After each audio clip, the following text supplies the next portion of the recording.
your name we pray. Amen.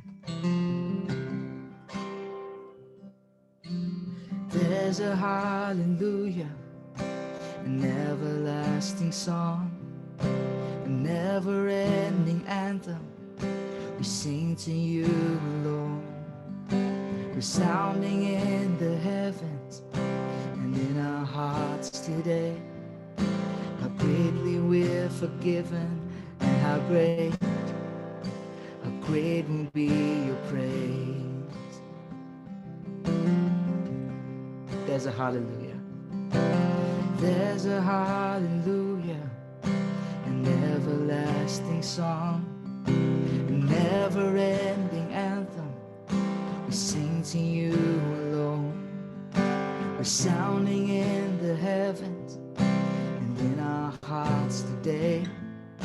How greatly we're forgiven, and how great will be your praise. And with this song I will rise for the honor of your name, from this breath to my last, and forever and a day. I pour out my heart and I pour out my soul, my greatest hallelujah.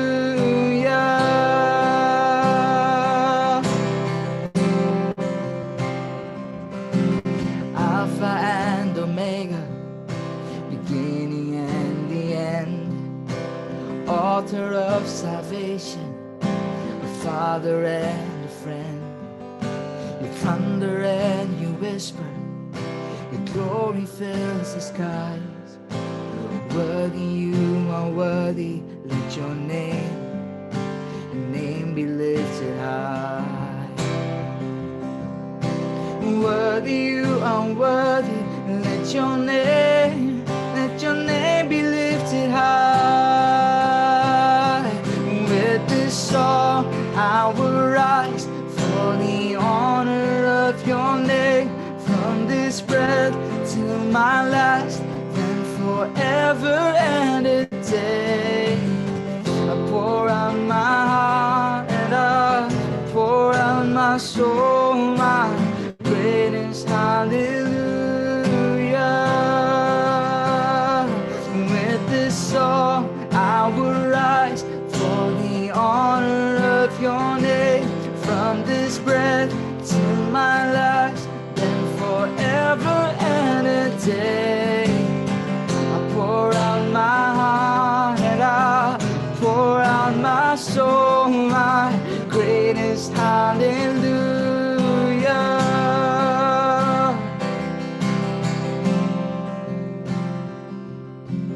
There's a moment coming, a day above them all, when we will stand in glory and see the face of God. Sing holy, holy, holy, holy is the Lord, and bring our hallelujahs, for you reign forevermore. Oh, we bring our hallelujahs, for you reign forevermore. Jesus, and with this song I will rise for the honor of your name, from this breath till my last, and forever and a day.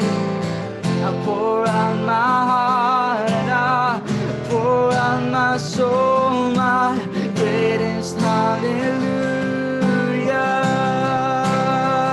Oh, in this song I will rise for the honor of your name, from this breath till my last, and forever and a day.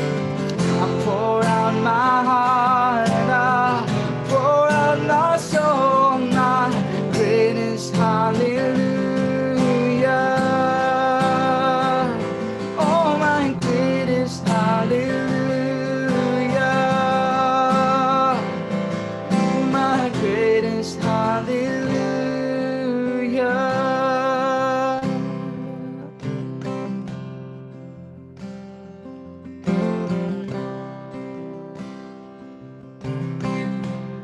things, Lord, we don't just want to sing the words, hallelujah. We also want to live it out. That our whole lives, every part of us will be singing this song of praise to you. Our thoughts and our actions will all sing hallelujah, will all be a pleasing sacrifice. Thank you, Lord.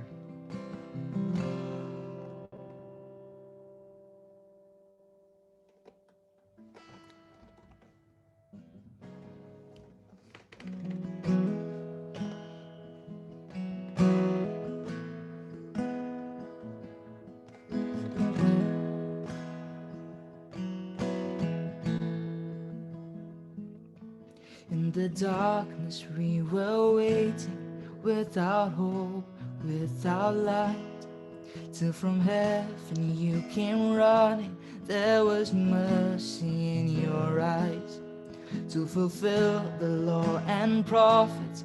To a virgin came the word, from a throne of endless glory to a cradle in the dirt.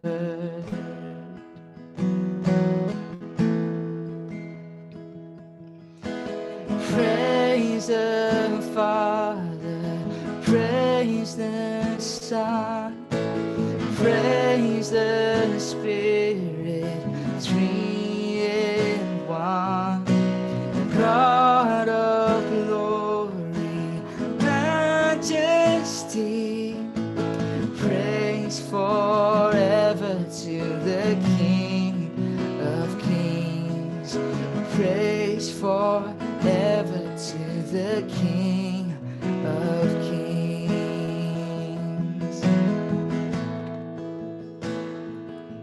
To reveal the kingdom coming and to reconcile the lost, to redeem the whole creation. You did not despise the cross, for even in your suffering you saw to the other side. Knowing this was our salvation, Jesus, for our sake you died.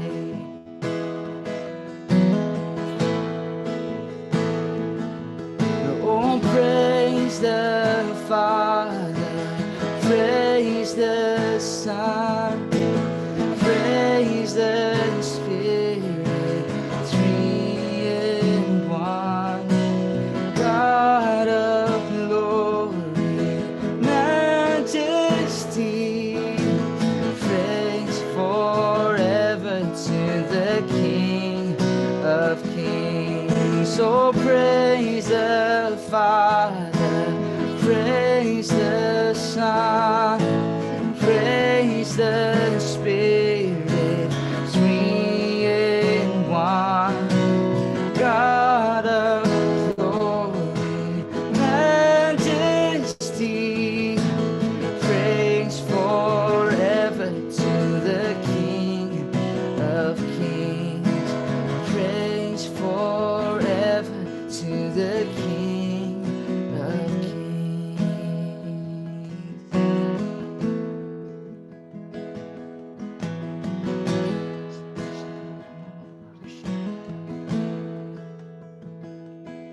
In the morning that you rose, all of heaven held its breath, till that stone was moved for good, for the Lamb had conquered death. And the dead rose from their tombs, and the angels stood in awe, for the souls of all who come to the Father are restored. And the church of Christ was born, and then the Spirit lit the flame.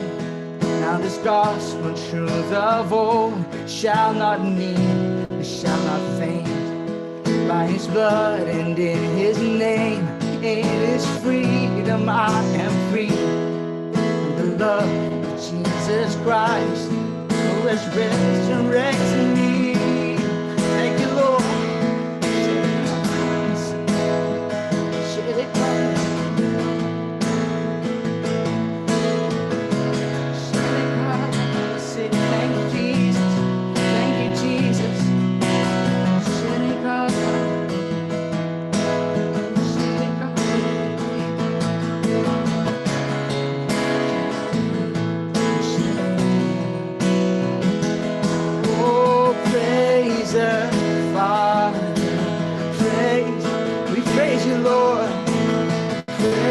the Spirit, three in. Oh God of the Lord, majesty, praise. We praise you, God. We praise you, God. Oh, praise the Father, praise the Son, praise the Spirit, three in one. God of glory, majesty, praise forever to the King of Kings. Praise forever to the King of Kings. Praise forever to the King of Kings.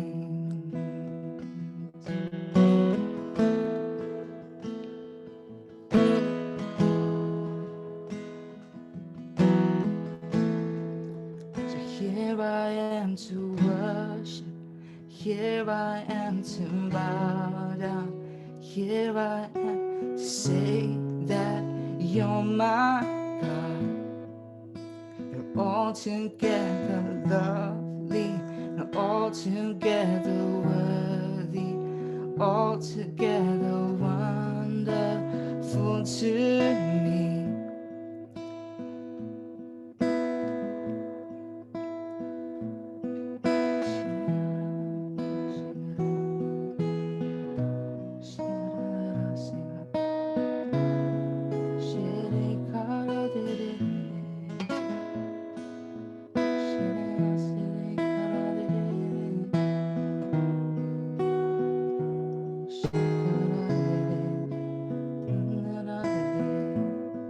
So here I am to worship, here I am to bow down, here I am to say that you're my God.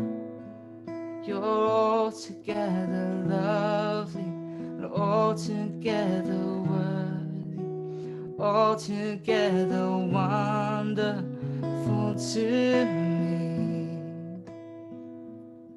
Jesus, we praise you. We praise you. You are an amazing God. You are the King of Kings. You are the Lord of Lords. We love you, God. We want, right now, as we have gathered together as one body, as your church, Lord, we are here to worship you, to lift you up. Lord, we long to hear from you. We long to hear your voice. Speak to us today, Lord. Let your Spirit move among us, just as we sang. The Spirit lit the flame. Let that fire burn bright among us today. Thank you, Jesus. In your name we pray. Amen. Amen. Praise the Lord. Hallelujah. What a great God we serve. Hallelujah. King of all days. He came down to the earth. He loved us so much that he came down and he died for us on the cross. Such a joy to worship our Lord and Savior. Such a joy to have all of you with us. Want to welcome each and everyone who has joined us from different parts of India and different parts of the world. Actually, there are a lot of newcomers this evening. I want to welcome all of you who have joined us for the first time. And especially, we would like to get in touch with you. We spend one evening a week praying for each and every one of you who attends this meeting. So please, if you can send a personal chat, if you're new, if you're first time to this group, if you can send your contact number to me or Anna Sakria, is there on the screen, Jesse Sakria. One of those numbers, we'll be able to keep your name and numbers, and we'll be able to contact you in the days to come. And so glad to be here. So now we're going to listen a short exhortation from Josh Kurian. So good to have you with us, Josh. He is a young engineer, graduated from Pune, and now working in Indonesia as do you pronounce it as Gojek? Or? Yeah, correct. It's Gojek. Gojek, yeah. Gojek, Indonesia, as a software product engineer. So good to have you with us today. And over to you, Josh, to share what the Lord has placed in your heart. Okay, all right, all right. It's really nice to be here. Actually, it's my first time here as well. But to be very honest, I really enjoyed the praise and worship songs. And honestly, I would just love to continue. But then, since I have been given an opportunity, we'll talk about something now. So what I'm going to talk about is something that I think is a bit important, but we sometimes miss out. So before I start, welcome to the service, my fellow Christians. And so the thing is, we are Christians, right? And what does being a Christian mean? How is being a Christian defined? A Christian, I'm pretty sure all of you know this, is by definition a follower of Christ, right? So Christians are followers of Christ. What does a follower of Christ do? We are supposed to be like Christ, right? So that's actually my small message, but I'll just elaborate upon it right now. So before we start, let's just take this one verse from Romans 12, which everybody might be familiar with. So you might have heard this verse that talks about, do not conform to the pattern of this world, but be transformed by the renewing of your spirit, of your mind. So what does God want? God kind of wants us to be transformed, be renewed very regularly. How does that happen? That happens when we try to be more like God. What does that mean? All of the Bible is talking about us trying to be more like Christ, right? And what that means is we are trying to look for holiness. When we talk about holiness, we know about the concept of sin and holiness, right? Um, what do both of these things mean? Did sin come first or did holiness come first? Holiness and being holy, according to my definition, my understanding of what holy is or holiness is all the characteristics of God is what holiness is. So if God can do something that is whole, that act is a holy act. And sin is actually the opposite. It's the antonym, if you might say. Sin is anything that God cannot do. So the primary thing is holiness, and sin is the secondary. It's a secondary definition. So something like, think of it as if God or holiness is light and sin is the shadow, right?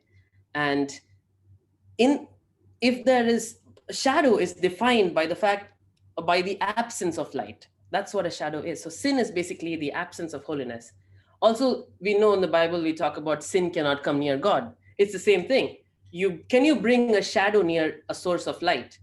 No, it's not that you cannot bring a shadow near the source of light. It's just that the shadow goes away because the light shines on it and there's no shadow anymore. It's very straightforward. It's very simple to understand. And that's what holiness is. And that is what we are trying to aim for, right? And see, a lot of the times in our churches, in our places, what we kind of think is we have, as Christians, we have this list of do's and don'ts. You do da da da da da, do this, da da da da da, don't do this. These are the set of laws and regulations, and we keep focusing on it. I'm not saying that it's wrong to focus on it. I'm just saying that that's not what God actually wanted us to keep our minds on. Our minds are not supposed to be on the sets of rules and regulations that we have to follow and show other people that, hey, we are being nice and holy and pure and doing these things. What we are supposed to do is to have this desire to follow God and be like God, which is what even Paul kind of talks about. Like, actually, let me take that example. When Paul talks about finishing the race, our whole Christian life is a race, right? What's the aim of the race? In any race, right? We have a starting point and a finishing point. And how do we run? We run looking at the destination. And what is the destination? The destination is God and his holiness. We have to be transformed like God, to be like Christ. Many times, what we do, however, is instead of looking at God, we look behind at the starting point. Hey, the starting point of where we were saved from our sins and everything, but we keep looking behind and we're like, that's sin. I should stay away from sin. And that's how we're running. We're not looking towards God many times. We think that the idea of being a Christian is staying away from sin.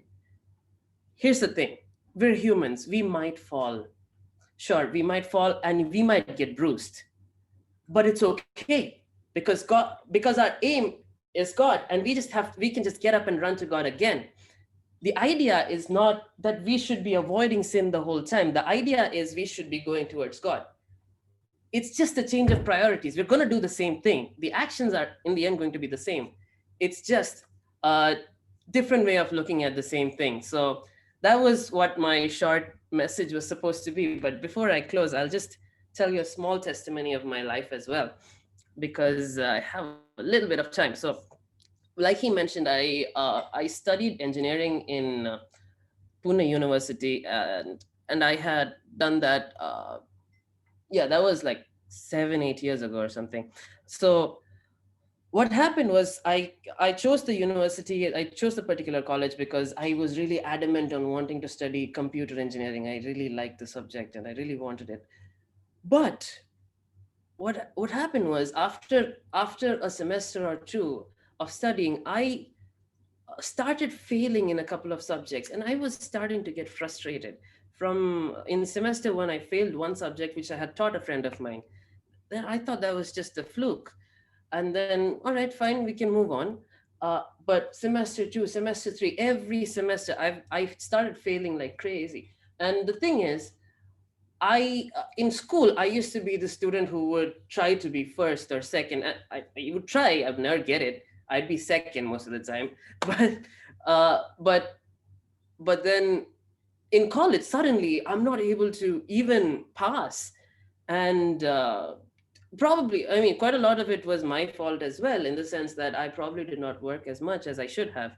But that still being the case, I was shocked, I was getting sad. And by the third year, what at the end of third year, what happened was that I had 4 failed subjects. And the rule in my university there was, if you have 4 subjects or more in which you fail, you lose a year.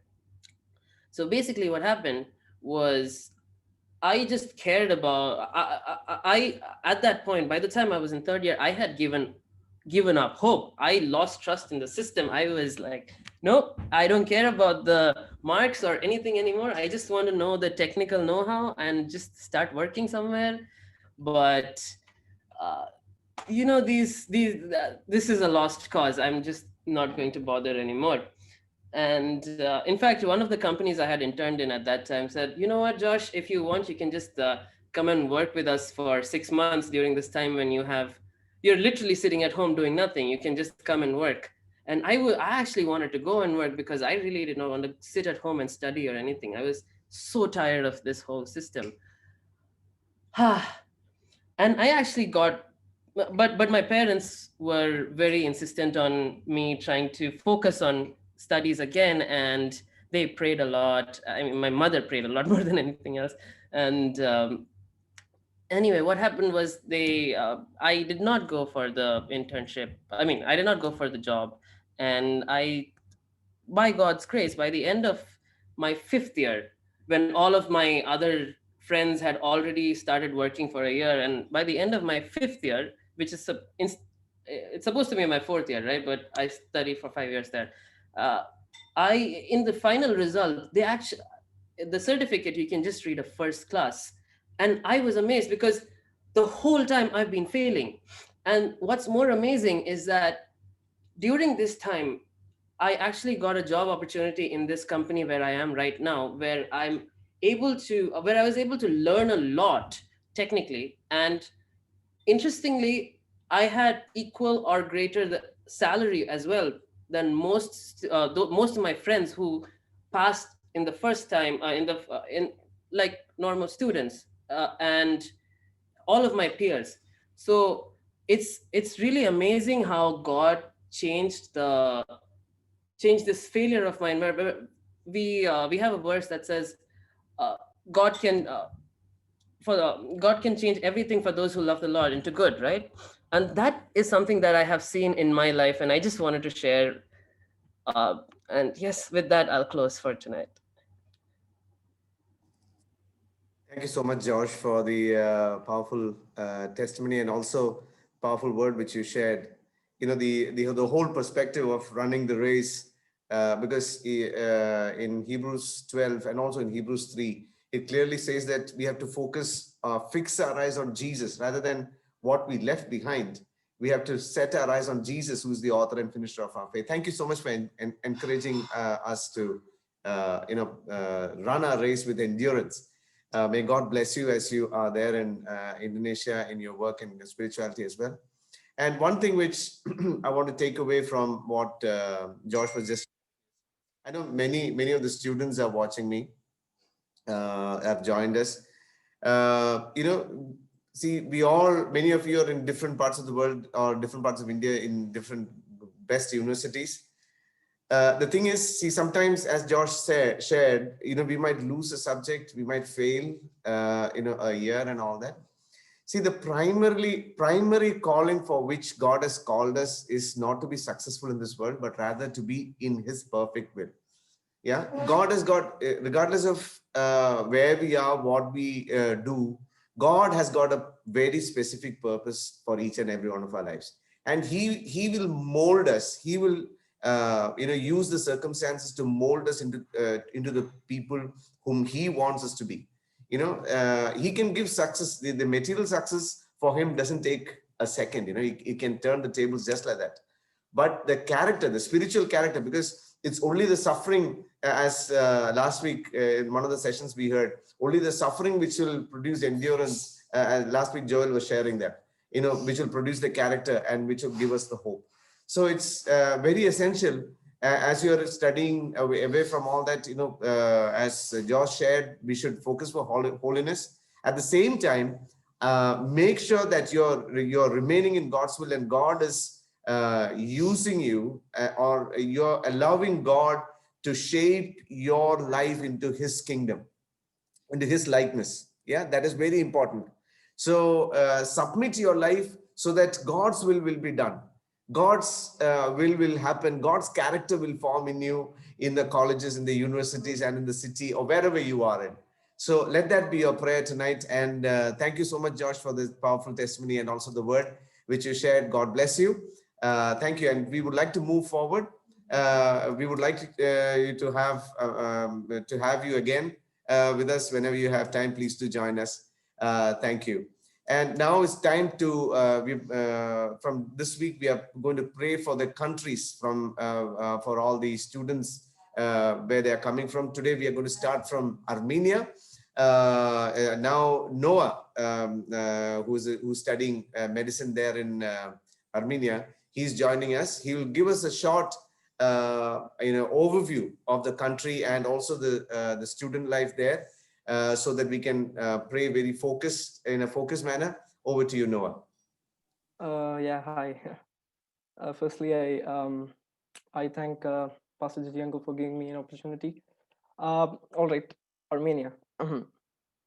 Right now, the COVID cases in Armenia has been increasing a lot. Many flights have been stopped. I think only Fly Dubai and some other flights have been functional. And because of this, many people are not able to come back to Kerala. Me, myself, I've come back to Kerala about 4 months ago. And since the classes are online because of COVID, it's not very useful for us, because we need more practical classes. Since we have taken MBBS, we need more practical classes to understand more. And since it's online, many of us, it's not very effective. But the main situation, or the most important event that's been going on in Armenia is the big Armenian war right now. Armenia is in war with Azerbaijan, and there's been a lot of casualties. And all of the students, many people from whom their parents are worried about students in Armenia right now. So right now, I would like to start with a brief history of Armenia. Now, Armenia is the very first country to adopt Christianity as its religion. This happened in 301 AD, and it's because of Bartholomew and Jude, the two apostles of Jesus Christ. Armenia is also the land where it's known as the resting place of the Ark of Noah.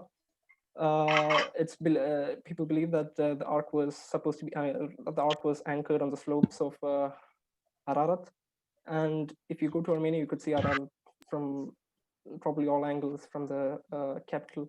And now let's move on to something more dark, something more serious. Look, in the year 1915 to 1923, the Turkish Empire, or the Ottoman Empire, killed almost 2 million Armenian civilians. They call this the Great Armenian Genocide. Women were gang raped, men were beheaded, children were killed.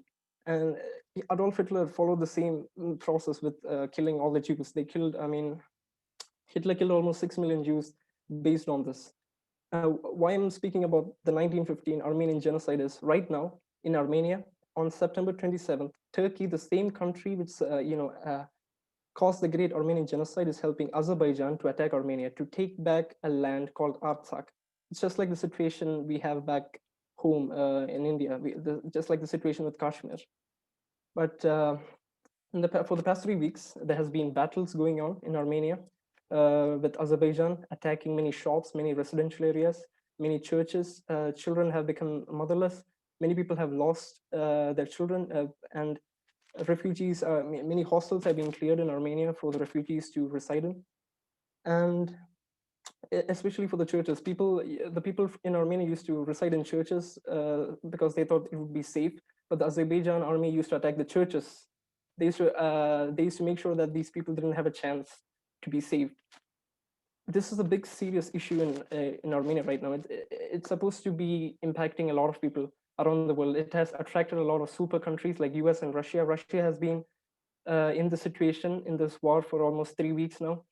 They haven't done anything. They want peace, just like Armenians. But Azerbaijan is keeping on attacking all these people. When the Azerbaijani army attacked Armenia, the people in Azerbaijan used to post pictures on Twitter, on other social media, saying that we have done a great thing because all Armenians are terrorists.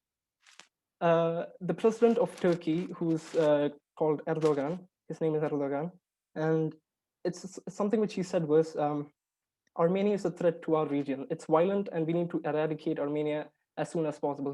This was his exact words on September 27th. And Turkey is supporting Azerbaijan to kill all these Armenians again. Now, this is a big issue for us students too, because why? If this war prolongs, none of us will be able to stay in Armenia. All of us will be kicked out. Especially people like me, students like me who have come back to Kerala, we cannot go back to Armenia because of a war. And there are hundreds of believer students in Armenia right now. Many of them are Malayalis. Some of them have joined our group too. Jomin, Sheba, Sneha, Sanu, my friend, and me, myself. All of us have been, especially, they are the ones who are staying in Armenia. They're being affected by this too, because this is turning out into a very serious issue. Even now, almost 2,300 soldiers have been killed. Thousands of reported civilian casualties. This is a war on the people of Armenia, and Azerbaijan is doing something which Turkey started back in 1915. People compare Erdogan to Adolf Hitler right now because of this. People, all of them, the neighboring countries of Armenia do not want this country to exist. They just want to conquer Armenia. They just want to get into the land and kill the people. People are celebrating over the deaths of Armenians right now. I would like to end this presentation just with this video. I don't know if you could hear this. Could you?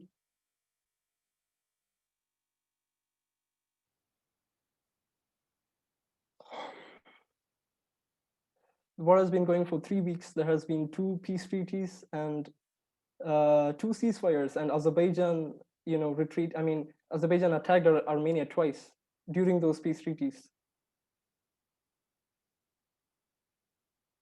This is the city of Artsakh. This is pretty close to the capital of Yerevan. Capital of Armenia, Yerevan. And I believe there's a reason why God anchored the ark in Armenia. There should be a reason why life originated from Armenia again. There should be a reason why no one talks about Armenia now, because these people are technically the first Christians of Earth. They're the first country to adopt Christianity. And people do not know about their culture. People do not know about their heritage. People are dying here, children getting killed. And no one talks about this. So I humbly request every one of you to pray for us. Of course, we are students, and we cannot go back to this country if the war prolongs. But most importantly, I request every one of you to pray for the people of Armenia, because they've been through a lot. They've been through a very lot. And yes, I thank Pastor G. Uncle for giving me this opportunity. I thank everyone of you who listened to me, and I hope you guys learned something from this presentation. Thank you, and God bless. Thank you so much, Noah. Very heart-wrenching information we're coming out of Armenia. Brothers and sisters, we need to pray for Armenia. Let's pray for that country. Let's pray for our students who are there. God has sent our children there with a purpose. God should protect them, and especially that nation of Armenia. That when the terrorists, the Islamic forces are trying to attempt another kind of genocide. As I was reading about the country, it was more than 92% Christians. That country is more than 92% Christian. So we're going to pray for this country especially. I want everyone here who's joined in this room tonight to lift your hearts and voices to our Lord in heaven, to stretch forth his hand, because the Bible says he stops wars. He breaks the spears, he breaks the chariots, and he stops wars. He's the one who can stop the war. Hallelujah. Lord, as everyone, he has presented it so well. All the data, all the background things which are happening there. Let's pray for Noah. Sheba has been attending these meetings. Linda, Sanu, Jomin, they are all staying in the capital called Yerevan. And Artsakh is very close to Yerevan, is it? It's not that close, but Azerbaijan can easily, breach through the defense. Okay. They want to. Yeah. So let's pray for this country.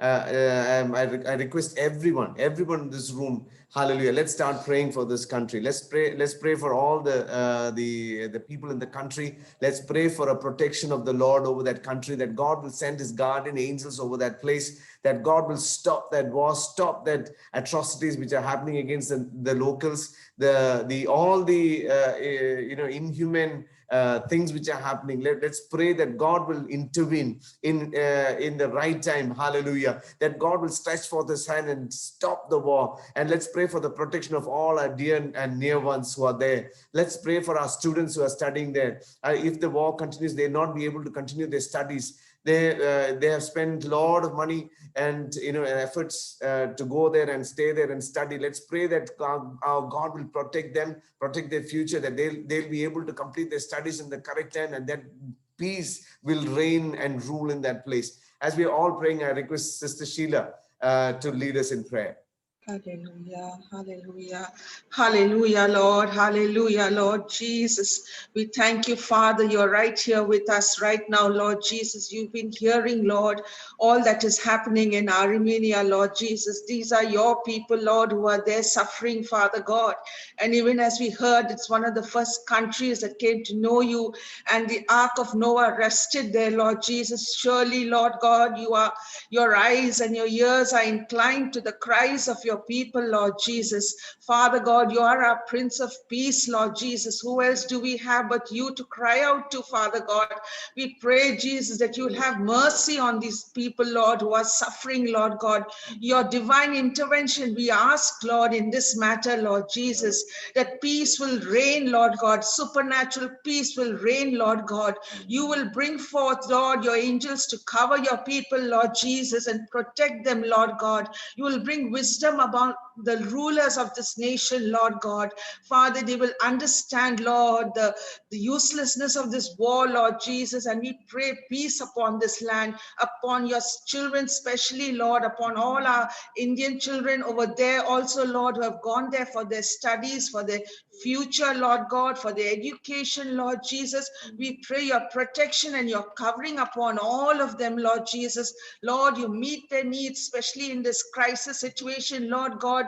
They may not be getting the provisions and there'll be difficulty, Lord Jesus. We pray, Father, that you will meet all their needs, Lord God, and you will keep them safe, Lord. Your hedge of protection will be upon them. You'll cover them all with your precious blood, Lord Jesus. We pray for all the believers to stand firm in faith, Lord, and not to lose their faith and hope in you, Lord Jesus. Father God, we just ask of your divine intervention on the land of Armenia, Lord. We pray, Father, that you will have mercy on this land, Lord, and you will restore your peace there, Lord Jesus. We just surrender this whole situation into your hands, Lord God. We pray, Lord, for other nations to support them, Lord Jesus, and come on their behalf, Lord Jesus, and speak on their behalf of this small nation, Lord God. We just surrender each and every issue into your hands, Lord, that our children are facing, Lord God. We just surrender it into your hands, and we believe, Lord, that you will do it, Lord God. Yes, Lord, you will do it for us. In Jesus' name I pray. Amen. Amen. Amen. Thank you, Sister Sheila. Thank you for praying. Let's continue to pray in the days to come. Let's continue to remember that country and our children who are studying there. Now is the time to listen from God's word. Dear brother Benison Sam is here with God's message for us tonight. As we sit in a very prayerful attitude, let's for the Lord to speak to us, to our hearts tonight, to comfort us, to exhort, to edify, to correct us. I request Benison to come and share from God's word. Over to you, Benison. Thank you, Pastor Gigi. Greetings to you all in the precious name of our Lord and Savior Jesus Christ. You can hear me, no? And see my screen? Yes, okay. All right. So I was sitting here praying and being nervous about how will I share the word today. And then suddenly Noah came and he showed the video of how people are being slaughtered in Armenia and all these things. And then suddenly I started thinking about the situation of the world. Currently, we are all in a climate of fear and intimidation in some ways from the government because of COVID, and wars are breaking out in many parts of the world. And then my topic is an attitude of gratitude. So I'm like, how will we fit these two things together? So many suffering in the world, and so many people are thinking about how will their tomorrow be like. And then today I'm talking about an attitude of gratitude. But let's be prayerful and let's continue with the topic.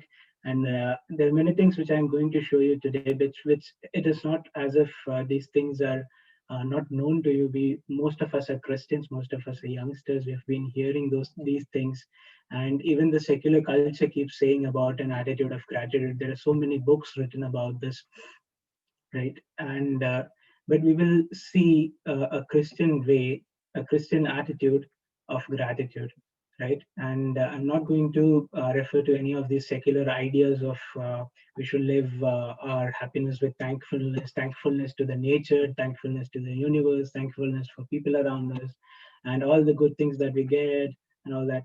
But more than that, yeah, we should be thankful about all these things, and we should be thanking God every day because of all his goodness to us.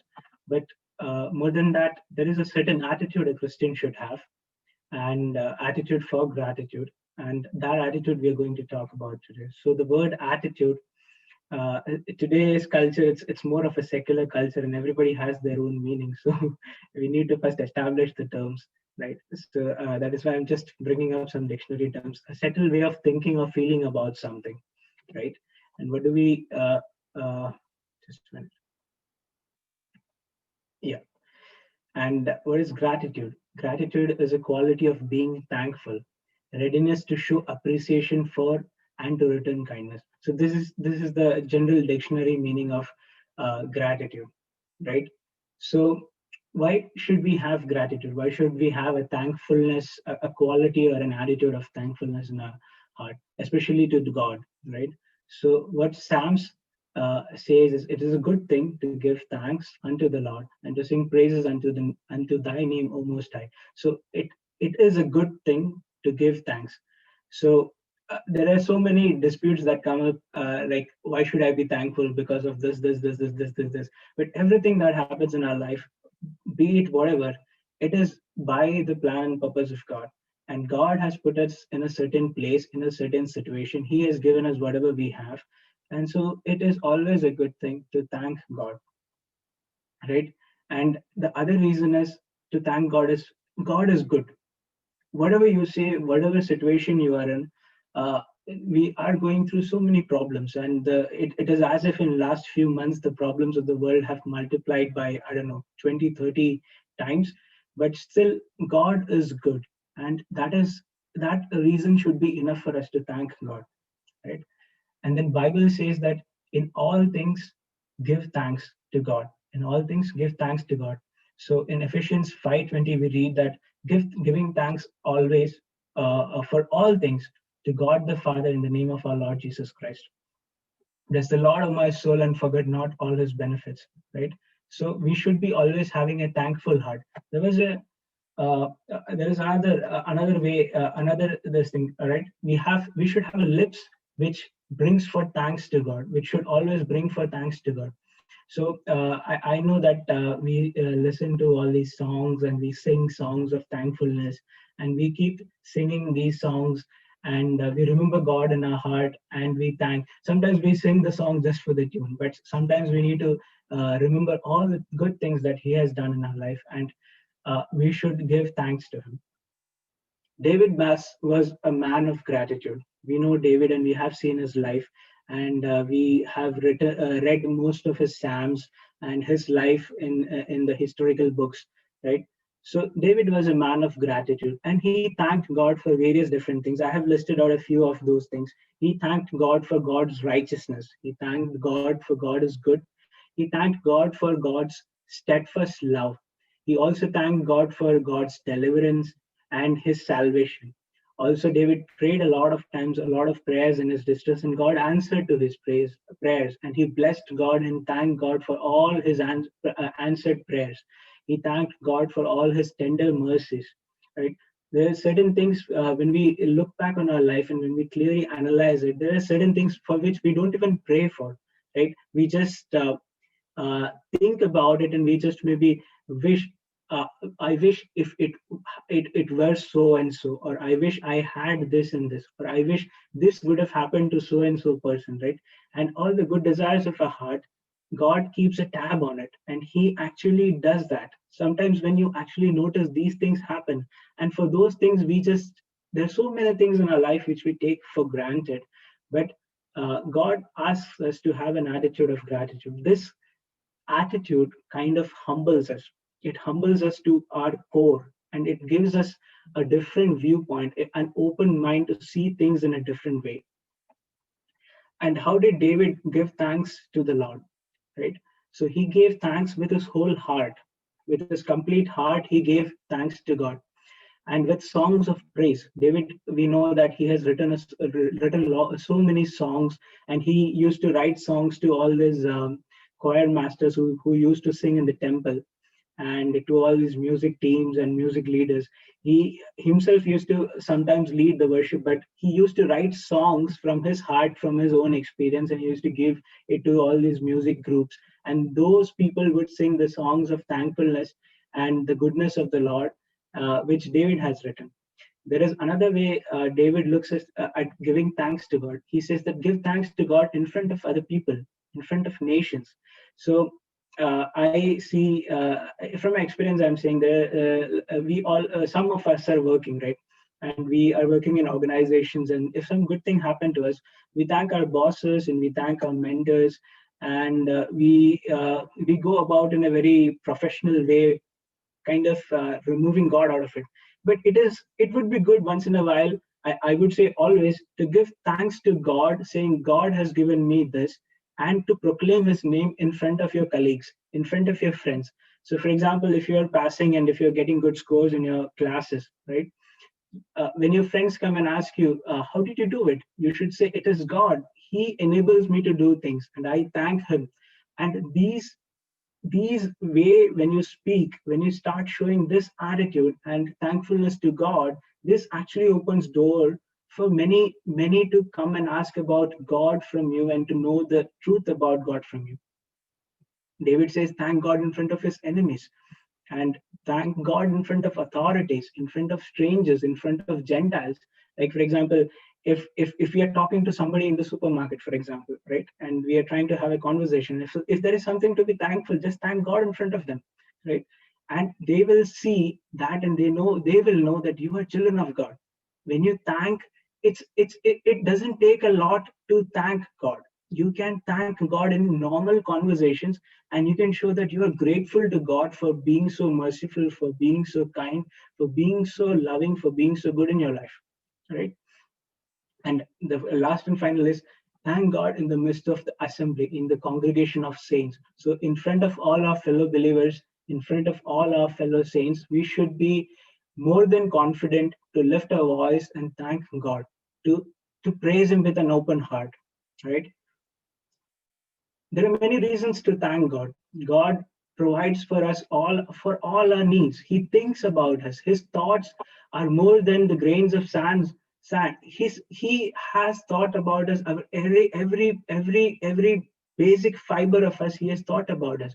And these reasons, there are so many reasons. But I would like to point out some reasons. One reason is for His eternal word that God has given to us, and the word which He uses to speak to us. So imagine a world without the word of God, right? Every day, every morning when we wake up, we read through the word of God, and this gives us the boost, the energy. Some people say that I wake up in the morning and drink coffee, and coffee gives me the strength. But a Christian, a believer should say that I wake up in the morning and read the word of God, and that gives me the strength to carry on. That gives me the hope to carry on, right? And especially during these times when we are all going through this, there is a big shadow over all of us, a shadow of distress, a shadow of pain. So many people are suffering, and sometimes our heart just sits down. And during those days, the only thing that gets us up in the morning and keeps us going is the word of God, right? So we should be more and more thankful to God for Him giving us the word of God. You can imagine there are many people in the world, just like now Noah said, in Armenia, war is breaking out. There are many people in many countries in the world, many Muslim countries where war is going on. Many people don't even have a Bible to have an access to. They don't have a Bible to read from. There are many Muslims who are seeking after the truth. And I have some friends, and I've heard stories from them that there are many who seek after the truth, but they can't even access the Bible, because if somebody sees the Bible in their hands, they will be killed for it, right? So we should be so grateful that we have the word of God in our hand, and we have the access to it. And this word of God, it is the truth. It is flawless. It is accurate in every wording. And so we should be thankful to God for His word. Another thing for which we should be thankful is the Holy Spirit, right? The Holy Spirit, the fellowship which we have with the Holy Spirit, the love and comfort and the protection of the Holy Spirit. Holy Spirit teaches us and guides us in all truth, right? The Holy Spirit is our helper. It makes us walk in the truth. It makes us see right from wrong, right? So we should be thankful for the Holy Spirit. Holy Spirit is given to us as a gift by Jesus. And He said that when He goes, He will send the helper, and this helper will remind us of all the things Jesus taught to His disciples, and He will write the law of God on our heart. Holy Spirit is also in some ways a part of the new covenant that we are in. Holy Spirit is the one who is actually pushing us towards walking in righteousness, in step with Lord Jesus Christ. So we should be thankful about the Holy Spirit. And we should be thankful about our fellow brethren, our fellow saints. We should be thankful that we have got a church, and we have got so many believers who are praying and upholding us in prayer, and in all the things they can do to support us and strengthen us. Like, for example, the little group that we have here, and so many people giving us exhortation and spending time praying about all of us and our situations. So we should be thankful for our fellow brothers, and we should also have this attitude to be thankful for a fellow brethren God has given. There's so many people in the world who live alone. The first time I remember when I came to Germany, I went out and I started visiting all the churches, and I saw all these cathedral type churches. And I actually happened to be in a city called Hildesheim, and this city is called a city of cathedrals, and so many cathedrals, every day morning bells tolling. And ironically, there is no difference between a Hindu temple and the bells tolling there, and the Christian churches here and the bells tolling every morning, every evening. the bells tolling, and I'm walking from here and there every Sunday to see somebody holding a Bible and walking towards somewhere, going to the church. And I was so sad I couldn't find any church. I went searched online. I searched for Pentecostal churches, and finally it was of no avail, and I couldn't find any church. And then every Sunday I started sitting just at my home, reading Bible and just praying, and then listening to online sermons and spending my time like that. And there was a time when this deep sorrow, kind of like a depression, came upon me, because I don't know anybody here. I have not met a single Malayali. Right, the only Malayali I know is my classmate who is from Kerala and who came along with me. Right, other than that, I don't know any Malayali. I don't know any believer at all. And in my batch, we have so many people from many different parts of the world, but none of them were Christians. And this deep sorrow, this deep despair that came upon me, and I'm like, God, I'm in a godless country. I don't know. I don't see anybody going on Sundays with Bible in their hands. I don't see anybody.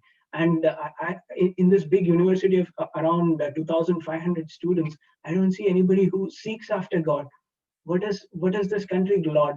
I thought this is a Christian country, but most of the things which I see is cathedrals. So just imagine, there are so many people who are living in so many countries who after such a fellowship from other brethren, other saints, and they don't get any. And so when we get this fellowship with our fellow saints, fellow brethren, we should be very thankful for that. We should encourage one another. We should pray for one another. We should strengthen one another, and we should be most above everything. We should be thankful about this. And we also know that we all are the part of a body, the body of Christ, right?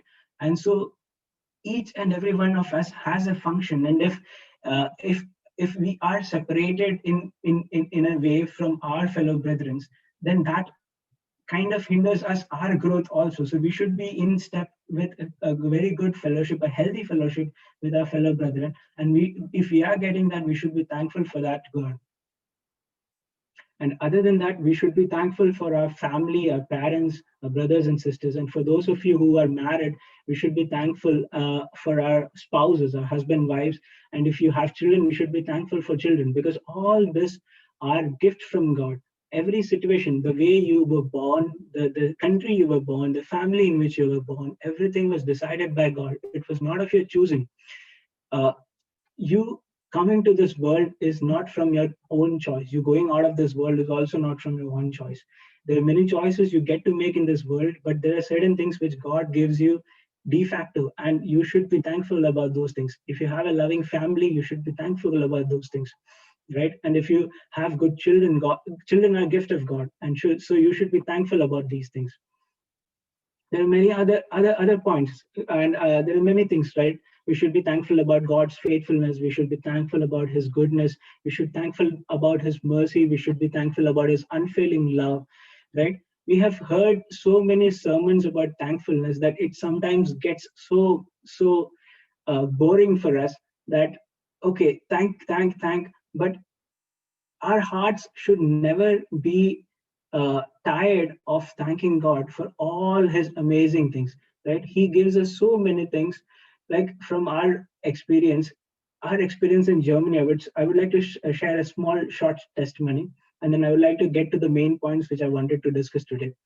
And that is this: that we are in a city called Stuttgart here, and it is one of those cities in the world where you can't get a rented apartment. And some of you know that we just recently moved to a new apartment.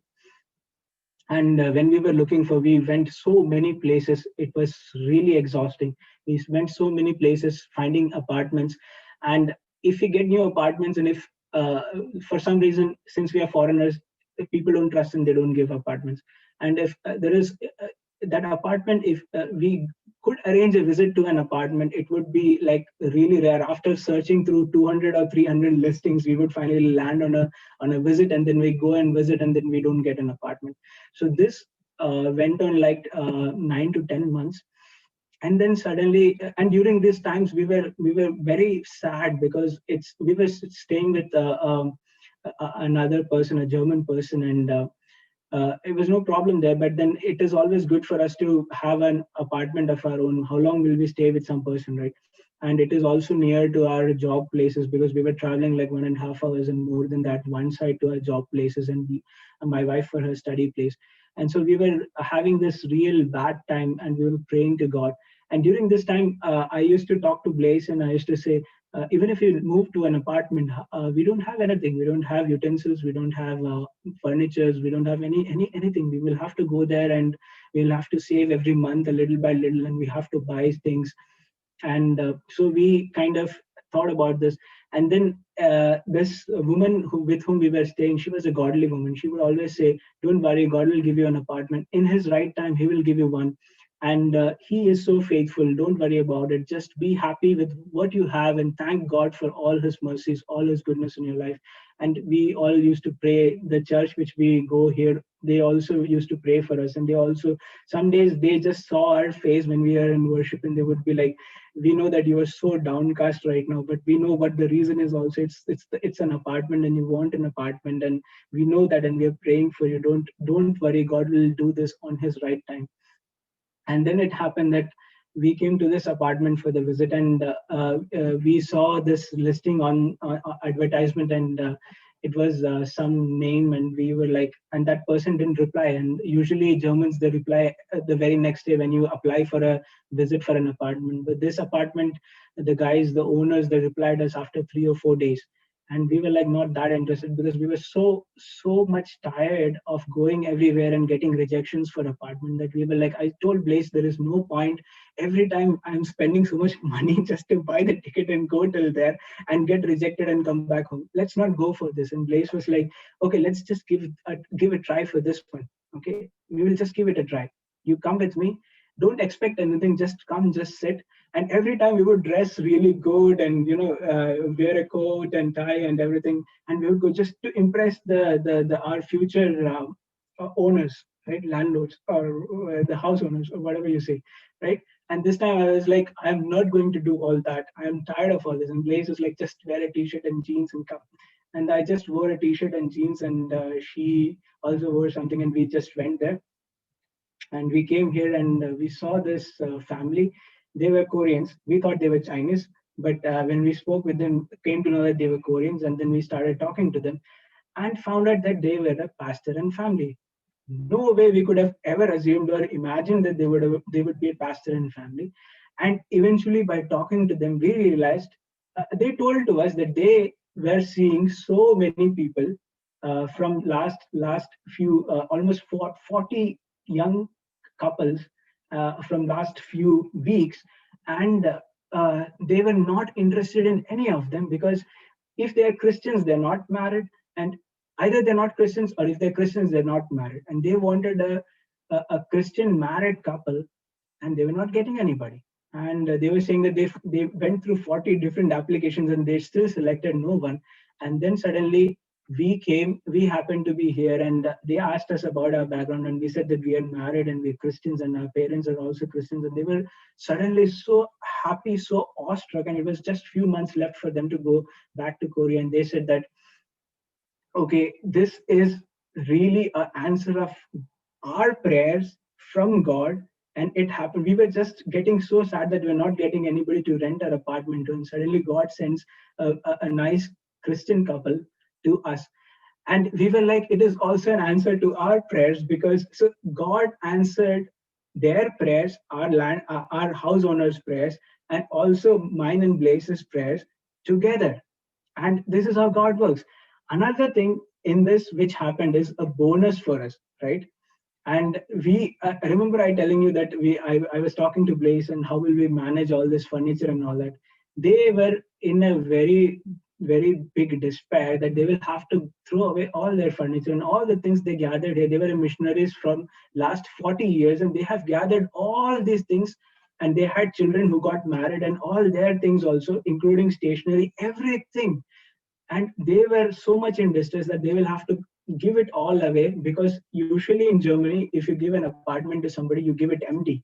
because the people who are moving in, they have their own furniture, and it is impolite to give an apartment which is filled in, because the people who are moving in, they will have to clean everything up, right? So it is impolite. So they were so much in distress, and we told, they asked us, do you have any furniture? And we said we don't have any, and they kind of requested us, will you be happy to keep our furnitures and everything? And they have so many things. We didn't even have to take internet connection. Internet connection till next March is also paid, and everything is there. So I'm just saying that God, He listens to every thoughts of our heart. He knows what exactly are you going through right now. And He, even if you don't bring it into prayer, if you trust in Him implicitly, then He reveals His majesty in your life, right? So what I'm saying is, there are so many things to thank for us in our life, but I will point out 7 key reasons for which we need to thank God. We really, really need to thank God. And one of those points is, He chose you, right? He chose you. If any of you don't really know who Jesus is right now in this group and are attending right now, it is not by accident that you are here. Jesus, the Holy Spirit, attracted you, brought you here today, right? If you are in a situation wherein you feel like you can't get out of, it is impossible situation, right? You should know that He chose you. And this is the reason why we should thank God. Bible says that God chose us before the foundation of the world was laid, right? We read in Genesis, in the beginning, God created heavens and the earth, right? So before, the first verse begins like that. So before even even we start reading the Bible, before that part, God chose us, right? So we should be thankful for that. There is a reason why God chose us. He chose us so that we go and bear fruit, and we live according to His purpose. Just like Jiri uncle and before in exhortation we heard, right? He chose us. There is a purpose for which He chose us. We should bear fruit. We should live according to that purpose. There is there are so many things why He chose us, but the substance is He chose us, and that is so important, right? And Bible says that He knew us and He separated us before even we were born. He mended us and He formed us in our mother's womb, and He separated us before even we were born. Imagine that we didn't even know who God was, or we didn't even exist, and God chose us before that. And that is a very powerful reason. It goes so deep that when you think about it, you can't even contemplate it in your head. And you should be fearfully thanking God. God, I thank you that you chose me. And sometimes when I think about this, I'm like, God, what am I? Where do I stand? When I look at my own heart, I'm like, sometimes if there is a book that automatically prints all the things that come through my heart, or if there is a video which automatically shows all the things that come through my heart, I'm like, God, why me? Like, I don't even deserve. I don't even deserve, even by 1%. I don't stand any chance. When I read the Bible, and there are so many examples, right? So many giants in front of us. And I feel like, what am I? How do I even compare to any of these? And still God chose me. And the second point is, He loved me. He loved you. God loved you, right? And He still loves you. What I'm saying is, God loved you before even you knew that God existed, or even if before even you had the knowledge of God, God loved you, right? His love has kept you so far. His love, if you are in a one piece condition today and you are listening to this message, it's because of His unfailing love you are sitting here today. Whatever situation is going in your life, if you are in deep pain, in deep sorrow, and if you feel like you don't deserve any good thing in your life, or you don't deserve such a good God, you need to know that before even you had this idea of how to love God, or you could even love God. He loved you. He formed you. He gave you the skin and the flesh. He gave you this body. He gave you this brain which you can think, right? So God loved you. And this love, right? This love, he loved the world, and this love he displayed us by giving his only begotten son, his only one and only son, Jesus Christ. This love is sometimes, there are so many songs, there are so many ways people try to express thanks for the love of God, but all our words, all the poetries, all the songs that are written, these can never completely explain or completely contain or completely give an idea of what God's love is, right? And sometimes I imagine God would be thinking that I wish they knew how much I love them, right? So now that we know that God loves us, right? He loves me. That is the reason for me to be thankful to him. The third point is he died for me. This is very crucial. This is very important. It's very powerful. There is a reason. If you're not so deep in Christian faith, there's a big thing which ties and revolves behind Jesus dying for us, right? And it says, the Bible says that while we were yet sinners, and the generation that is going to come now again, who are also going to sin, they are also sinners, right? We are also sinners. While we were yet sinners, Christ died for us. Even before I could do anything about it, he chose me, right? He loved me, and then he died for me. He made a way, a door open for me to be reconciled with God the Father, and for me to have everlasting life. He laid out. He is a very good friend. He is a very good friend. He is better than any friend you can ever have. Bible says that greater love has no one than to lay down than that he laid down his life for his friends. Jesus said this to his disciples, and he said that greater love has no one than this, that he lays down his life for his friends. So Jesus demonstrated his love for us all. He made us his friends by giving his life for us, right? And there are many other things. So Jesus being a sacrifice for us for our redemption, right? Jesus being an atoning sacrifice for us for our redemptions, while we were yet sinners, while we didn't even know who he was, he died for us, and he chose us. He brought us into his fellowship. He made himself known to us, right? This is a reason for us to be thankful to him. Another reason is he chased us and caught us and redeemed us. There are many of us who were running in opposite direction from Jesus, right? There are many of us who are born and brought up in a Christian family, and who has parents who are in a well-settled church, and every day, every Sunday we go to worship and all these things, right? And we knew this God. We knew this God of our parents. And then after some time, when we were ourselves independent, there are many of us who ran in the opposite direction from God, right? And this should really, really humble us. That God, he ran behind us. He caught us. He brought us back to him. And when we were running away from him, first of all, he chose us, even when we didn't deserve. And then still we rejected his gifts, his love, and we started running in the opposite direction, right? And God, in his infinite mercies and in his unfailing love, he stretched out his arms, he held us, and he brought us back again to his presence. This should be so humbling to us. This should be a reason enough to thank God every day. God, I'm so thankful that you brought me back. You are calling me your son, your daughter, and I'm thankful for that. So we should be, there's so many songs, right? he left the 99 and he brought me. I was lost. I was the one who was lost, right? And he left the 99 aside and he came running after me and he caught me. So this should be a reason for us to thank God.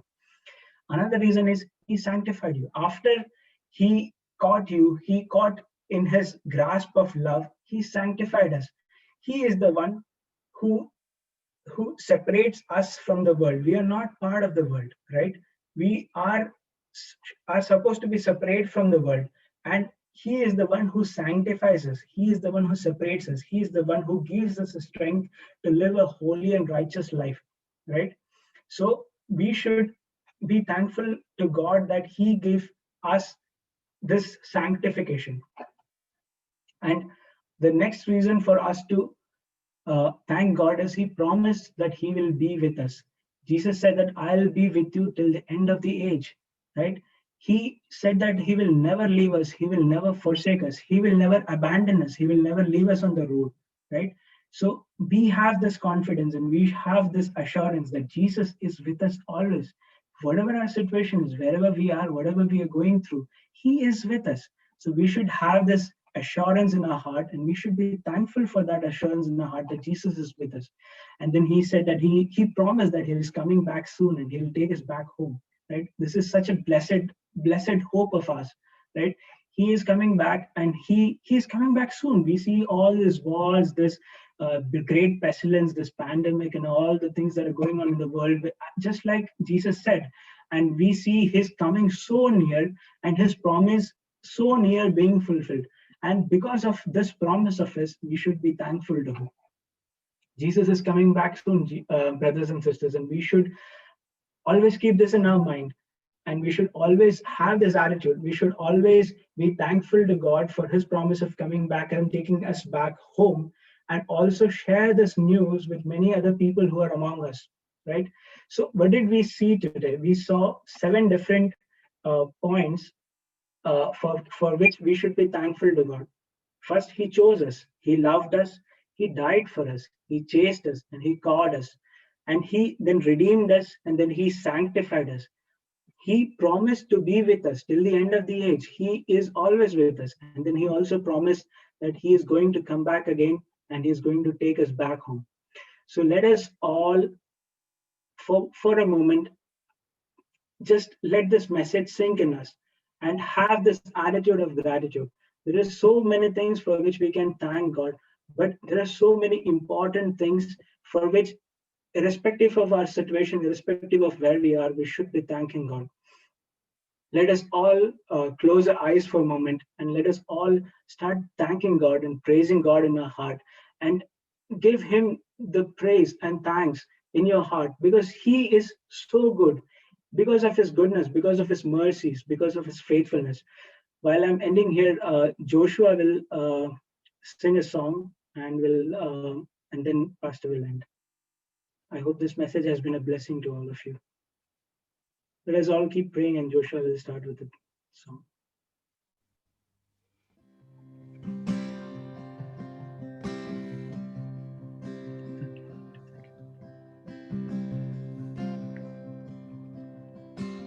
Thank you for your kindness. Thank you for your mercy. Thank you for the cross. Thank you for the price you paid.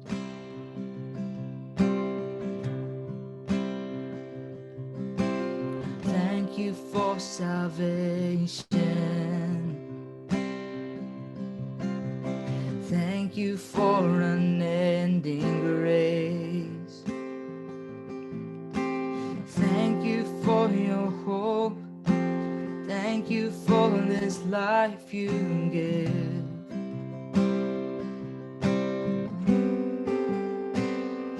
There is no one like you.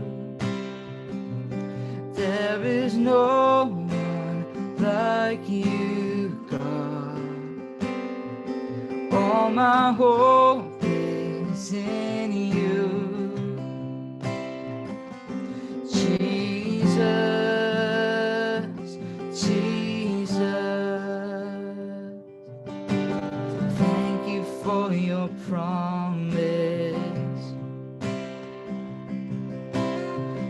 you for your favor. Thank you for your love, everything you've done for me. 'Cause there is no one like you. There is no one like you, God. All my hope is in you, Jesus, Jesus, Jesus, Jesus. To your name we give all the glory. To your name we give all the praise. You're alive, our God everlasting. So let your face shine on us. To your name we give all the glory. To your name we give all the praise. You're alive, our God everlasting. So let your face shine on us. Let your face shine on us. 'Cause there is no one like you. There is no one like you, God. All my hope is in you, Jesus, Jesus, Jesus, Jesus.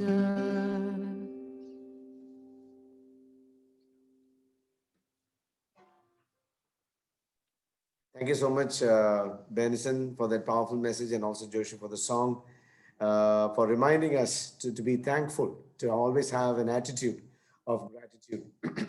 How we heard how or why we should be thankful. God has given us so many reasons. There's a song which says 10,000 reasons for my heart to sing. What a great song that is. Even if we have 10,000 reasons, even if we count the reasons, I believe if we really sit and meditate, there'll be much more than 10,000 reasons to sing. Amen. So let us. It is an attitude. Where there's an attitude, it has to be developed. We have to develop to say thank you to find out the little things and to say thank you to Jesus. Spend some time. Start cultivating that habit of going back to the presence of the Lord and say, Lord, just want to say thank you. That's a really nice thing to do, really nice attitude to develop. Thank you so much for sharing that, Benson. Especially the experiences was really an encouragement, really motivating for all of us. Thank you, and may God continue to bless you and use you in the days to come. As we're closing, I know we have crossed the usual time. I request Rufus to help us pray and close this meeting. Rufus, please pray and close. Our gracious Heavenly Father, we thank you for this wonderful time that you've given us to worship thy name, Father. Hallelujah. Tonight, Father, it was a really memorable session for each one of us, Father. You reminded each one of us as to how great you are, how merciful you are, Father. Hallelujah. Many a times we don't even consider any of these. We all take it as granted. But Father, tonight we were able to understand that all this, how much was your love for us, hallelujah, and how much it is, Father Lord. And these days, Father Lord, enable us to understand the value of it, Father, just as it was highlighted.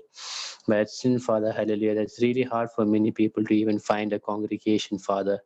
And despite we getting many of opportunities such as this, Father Lord, it is not wasted. And Father Lord, utilize it, Father Lord. Hallelujah, Lord Father. But please continue showering your mercies upon us as you have always done it, Father. We pray for each and every person who has attended this meeting, Father. We pray that you bless them abundantly, Father, Lord, and this meeting be a blessing for them, Father. Hallelujah. We pray for the sessions that we are having, Father, Lord, strengthen Gigi uncle and his family, to Lord, Father, Lord, to continue this as a really prosperous way, Father. Please strengthen them, Father, Lord, and let many hearts be open to you, Father, Lord, through this meeting, and let many people get utilized by this meeting, Father. Father, thank you, Lord, for giving us this wonderful opportunity to come in thy presence, Father. All in Jesus' name we all pray. Amen. Amen. Amen. Thank you, Rufus. I just want to remind once again, if any of you have got specific prayer requests about you or the college or the city where you're living, please feel free to write to us. We'll be taking up in prayer once in a week, in the presence of the Lord, and we'll be praying for you. So please feel free to write to us. Let's go with benediction. Now may the love of the Father, grace of his Son, and our Lord Jesus Christ, and the fellowship and the communion of the Holy Spirit be with us all till the rapture takes place. Amen. Amen and amen. God bless you all and have a wonderful week ahead. And let's meet up once again. Please invite your friends also for next week. It's the same. It's a recurring meeting. It's the same username and password for the Zoom. So please invite your friends in the days to come as well. So if you could please switch on your videos, we can say hi. Praise Lord, Brother Joshi and Sister Sheila. Thank you for joining. Bennett and Bensi, thank you. Raychan, thank you. Noah, that was really wonderful what you shared. Thank you so much for doing that. Josh. Thank you too. Yeah, Josh Kurian, thank you so much for joining and giving us that exhortation. It was wonderful. Ajimama, thank you. Thank you for so much for joining. Nirmala sister, thank you. Brother Bovis and family, thank you. Rufus, thank you. Blessing and Sheena Mama, thank you for joining from Baroda. Ashish, thank you for joining, man. Praise Lord. Yeah, praise Lord. Rufus, good to have you again, man. Okay.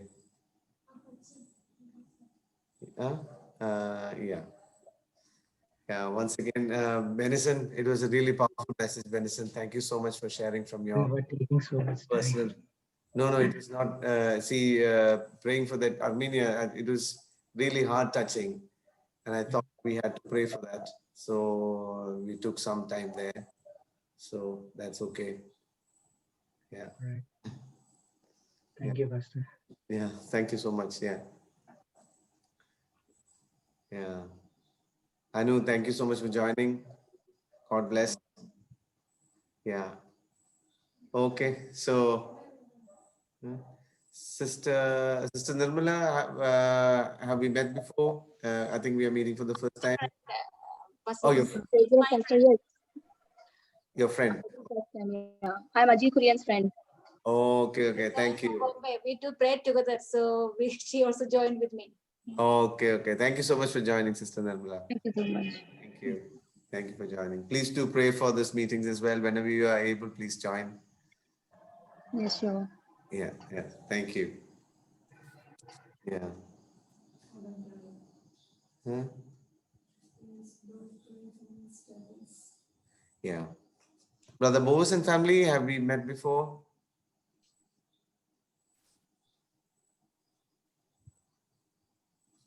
No. Yeah. If you could share your number, we could. Mom's cousin is mom's cousin. My cousin brother. Oh, okay. He's from Nagpur. Nagpur. Yeah. Okay. Thank you for joining, Uncle. Praise God. Yeah. Thank you, everyone, once again. God bless you all. We'll meet up next Sunday, God willing. Yeah. Thank you so much. Okay. God bless. Okay. God bless you. Bye-bye. Bye. No.